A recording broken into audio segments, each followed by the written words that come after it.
Today, if I look at our energy, to your question, if I look at our financial results, if I look at that, BP is an oil and gas company.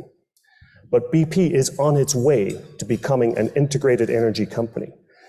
In 2030, we will deliver $10 to $12 billion of EBITDA, of earnings, from our non-oil and gas businesses. Last year, that was about $1.5 billion. So we're growing 5 new arms of our company in things like EV charging, in bioenergy, in hydrogen, in renewables and power and convenience.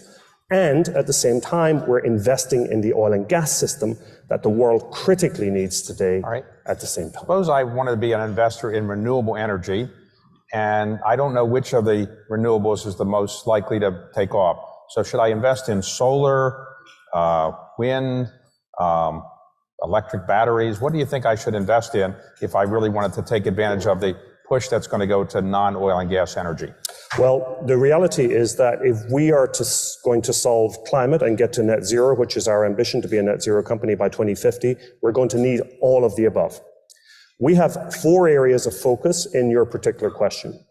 EV charging, a sector that's growing at 15% plus per annum. Hydrogen, a market that has yet to be established, low carbon hydrogen, but is crucial to decarbonizing things like steel manufacturing and cement. Bioenergy, a huge area. The only way we'll solve aviation emissions in the next decade or 2 is through sustainable aviation fuel, which comes from bioenergy. And renewables and power, investing in solar, investing in offshore wind. And we're doing all 4.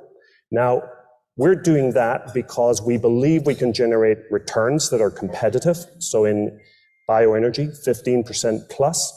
We believe we have unique skills that we can bring to the equation. A lot of people say, how can you be successful in this new world when you've been an oil and gas company for 100 years? And it's not because of me, I don't say this in a boastful way, but the capabilities of a company like ours are extraordinary. If I could just, and I'll finish, if I could just give you one example. If you wanted to invest in a sustainable aviation fuel startup company tomorrow, you'd need to do 3 things. Number 1, you'd have to get feedstock for that process. Very difficult, the hardest thing to do. BP is one of the largest commodity traders in the world. We just did a deal with a company called New Seed to grow a crop called Carinata, a 10-year deal. They take that deal, our balance sheet, they go and leverage it with farmers around the world. The second thing you'll have to do is build a plant. We spent decades building plants and projects. And in fact, we'll build it next to our refinery so that we can build it 30% cheaper than the startup. And finally, you'll have to sell that sustainable aviation fuel. And guess what? BP is in 700 airports globally. We have decade-long relationships with every airline in the world. We have the physical infrastructure. Why wouldn't we take advantage of that incredible capability and invest into sustainable aviation fuel? And that's what we're doing, putting 5